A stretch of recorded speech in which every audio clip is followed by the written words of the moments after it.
Today we're going to be talking about buying an as-is home in New Jersey. As is.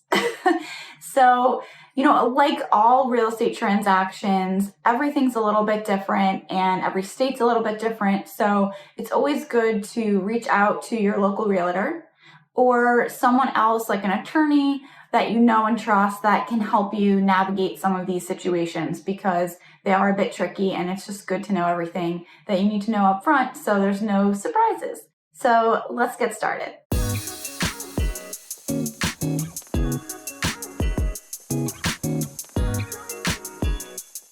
The first thing I want to talk about is that the as-is sale is usually kind of a misnomer for sellers because they think like, oh, I'll just sell my home as is and no one's going to ask for repairs that way and I'm not going to have to do anything and it's just going to be really quick. And that's not always the case. And there's a few reasons for that. Number one, as a buyer, you still always want to get a home inspection. So just because a home is listed as is does not mean you don't have the right to get an inspection. And that's also why in our area of New Jersey and in a lot of areas of New Jersey, we use real estate attorneys.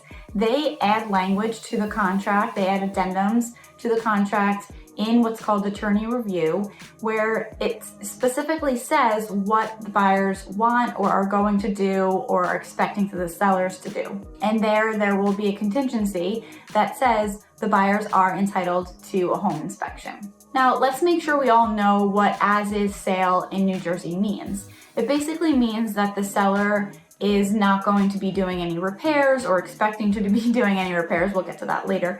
But that they're really selling the property in its current condition and that you as the buyer are accepting or buying the property in its current condition. Now, as I just mentioned, you would still have to have, and I would still recommend that you have a home inspection. But in general, you can expect that the seller is probably not going to be doing repairs if, say, you get your home inspection back and the roof is on its way out and needs to be replaced in the next 1 to 2 years. So you're probably going to have a seller that says, well, I told you it was as is, so you can buy it if you want or not.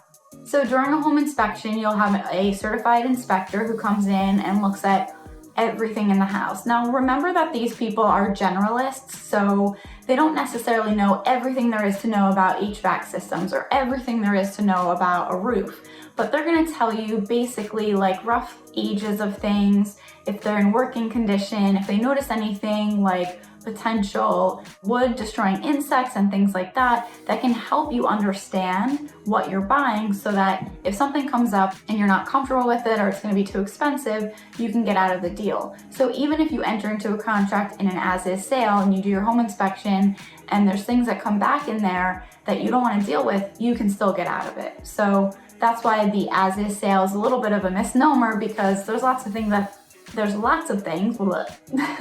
can happen throughout the process that allow you to get out of the contract if you want to or need to.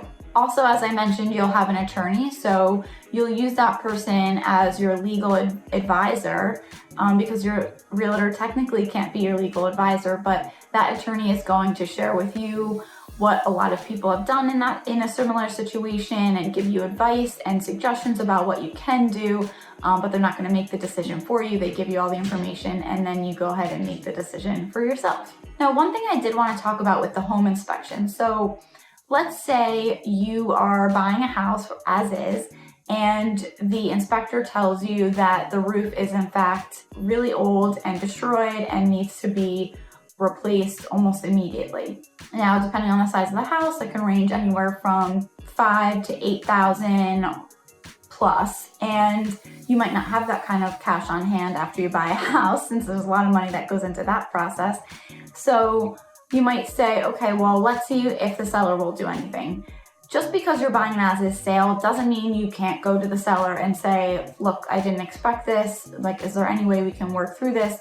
Because at this point, let's face it, you've already negotiated, you've already spent time and money to do the inspection. The seller has now spent time waiting for you to do the inspection and get that report back. So there might be some sellers out there who say, or at least weigh their options. Well, if I go back to the market, I'm going to be wasting more time. If I do something and possibly repair something small or give them a credit or something like that, they might be willing to do that even though, again, they originally listed their home as is. but they might not want to waste more time going back and looking for more buyers. Okay, the next thing I wanted to discuss is the New Jersey disclosure form. So this is a form that sellers are expected to fill out when they're selling a home. Now, you might have a seller who doesn't complete this, who maybe never lived in the home. Maybe they used the home as an investment property and they always had tenants renting the space. And if they've never lived in it, sometimes they might say, well, I don't really know much about the house because I didn't live in it myself.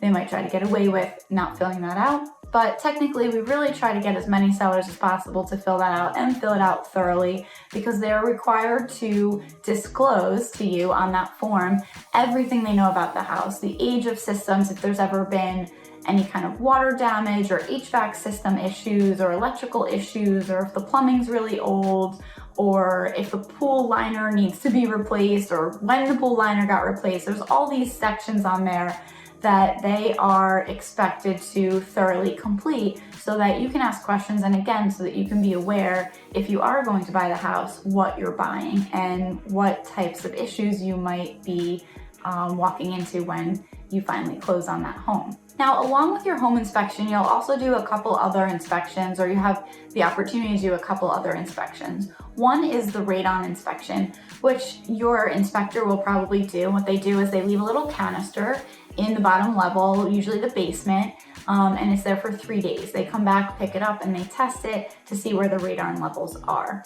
Now in New Jersey, that cutoff point is a 4, and if it's above a 4, it needs remediation, which is usually a system that's put in place to circulate the air and get that radon gas out of the home. If it's below a 4, it falls within what they call normal range, and then it's all okay. The other type of inspection that you can get, but most people don't, is a lead paint inspection.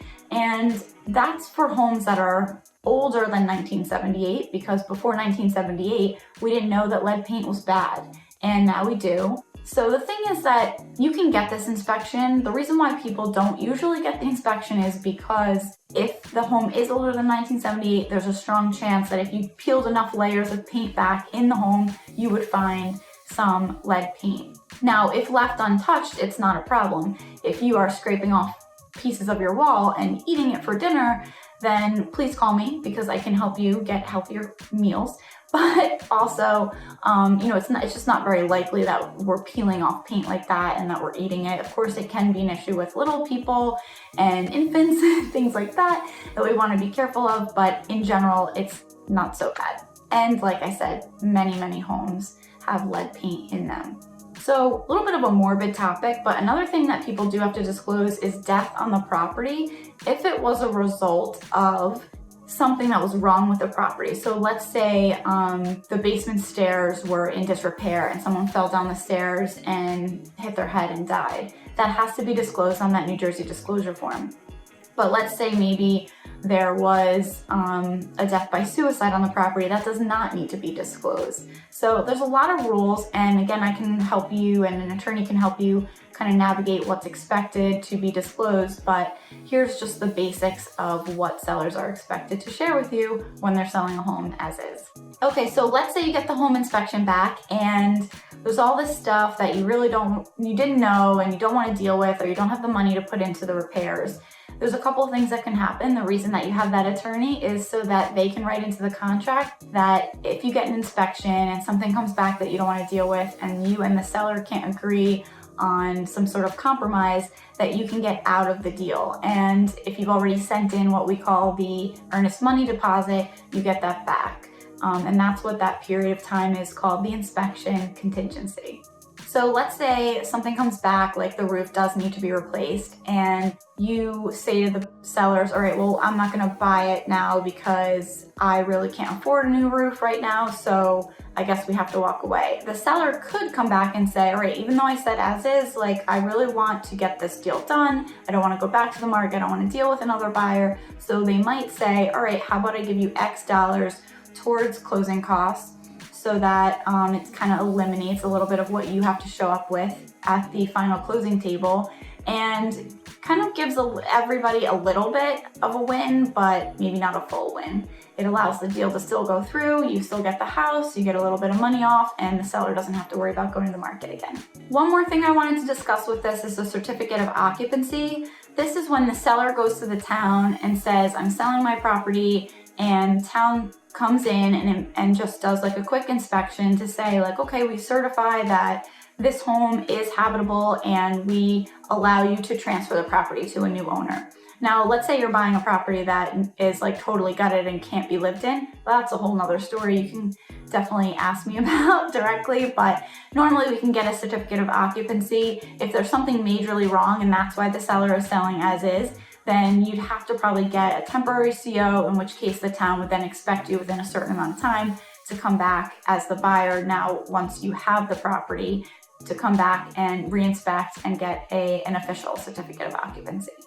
So a couple positives that, might be benefit to you as a buyer for buying an as-is sale. There might be less competition. Sometimes people that see homes as is for sale, they think, oh, there's something wrong with it, or the seller's gonna hide something, or they're gonna be difficult or something. So there might be a little bit less interest, which makes there be a little bit less competition, which maybe gives you a little bit more leverage to closing the deal and getting the house without having to compete with a lot of other buyers. And going along with this, you might have a little bit more bargaining power. And this, of course, depends on the market. If we're in a super hot seller's market, that might not be the case. But if it's kind of a quiet market or during a season that's not really super busy, you might be able to say, all right, well, you're selling as is, so we're gonna offer you this. And some buyers might choose to go in lower than asking because they know there might be some repairs that they have to make later on after they purchase the home. And lastly, I just wanna say that sometimes there's like some negative connotation with as-is sales because people think, as I said before, that the sellers are trying to hide something or something's wrong with the house. But really, it could be a seller who just doesn't have money to do repairs that you might request, or maybe they're leaving the area or they've already left the area, in which case they can't hire contractors to come in and out of the house to repair anything. So it's not always a bad thing. And if you're at least willing to see what the issues might be in the home and possibly accept those repairs once you purchase, then it might be a really good deal for you. If you have any questions, feel free to reach out, comment below. Don't forget to subscribe and like and all that fun stuff for more videos. And check out this video I made recently about the top places to eat and drink in Bradley Beach if you live in Monmouth County.